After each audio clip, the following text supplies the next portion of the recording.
பீகாரில் நடைபெறும் தேர்தல்களில் எப்போதும் ஜாதி ரீதியான வாக்குகள் முக்கிய பங்காற்றி வருகின்றன.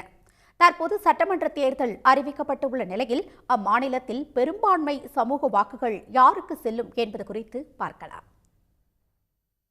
பீகாரின் மொத்த மக்கள் தொகையான 12,70,00,000 பிற்படுத்தப்பட்டோர் மற்றும் மிகவும் பிற்படுத்தப்பட்டோர் மட்டும் 63.1% உள்ளனர். பட்டியல் பழங்குடியின மக்களின் எண்ணிக்கை 21.4%, முன்னேறிய ஜாதியினரின் எண்ணிக்கை 15.4% உள்ளது.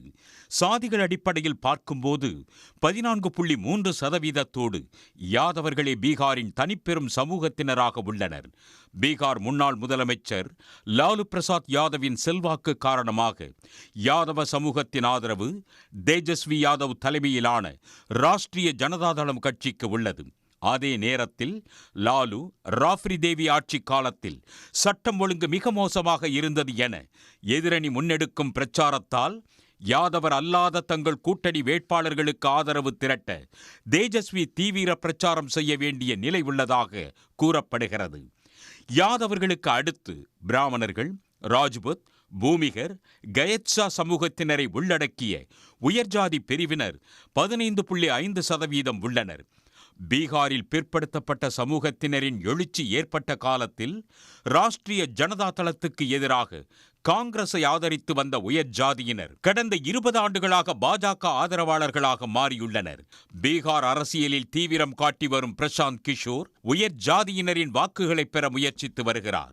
இதேபோல் பீகாரில் குர்மி மற்றும் குஷ்வாகா ஆகிய பிற்படுத்தப்பட்ட சமூகத்தினர் 7.1% அளவுக்கு உள்ளனர். குர்மி சமூகத்தைச் சேர்ந்தவரான நிதிஷ்குமார் தலைமையிலான ஐக்கிய ஜனதா தளத்துக்கு இவர்களது ஆதரவு கணிசமாக இருந்தாலும் ராஷ்டிரிய ஜனதா தளம், காங்கிரஸ் போன்ற பிற கட்சிகளுக்கும் ஓரளவு ஆதரவு உள்ளது. இதனால் குர்மி, குஷ்வாகா சமூக வாக்குகளை பெற இரு அணிகளுமே தீவிரம் காட்டுகின்றன. பீகாரில் 5% அளவுக்கு உள்ள பஸ்வான் மற்றும் தசஸ் சமூகத்தினர் ராம்விலாஸ் பஸ்வானின் லோக் ஜன்சக்தி கட்சியின் ஆதரவாளர்களாக உள்ளனர். குறைவான வாக்கு சதவீதம் என்றாலும் ஆட்சியை தீர்மானிக்கும் சக்தியாக தாங்கள் இருப்பதாக கூறுகின்றனர்.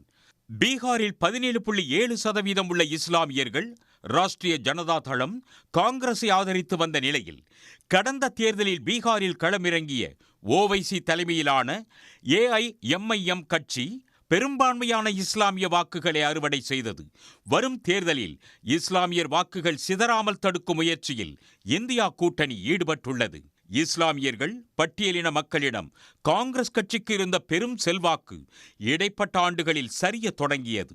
அந்த ஆதரவை மீண்டும் முழுமையாக பெறுவதில் காங்கிரஸ் தீவிரம் காட்டி வருகிறது. உடனுக்குடன் செய்திகளை தெரிந்து கொள்ள சன் நியூஸ் பெல் ஐகானை கிளிக் பண்ணுங்க.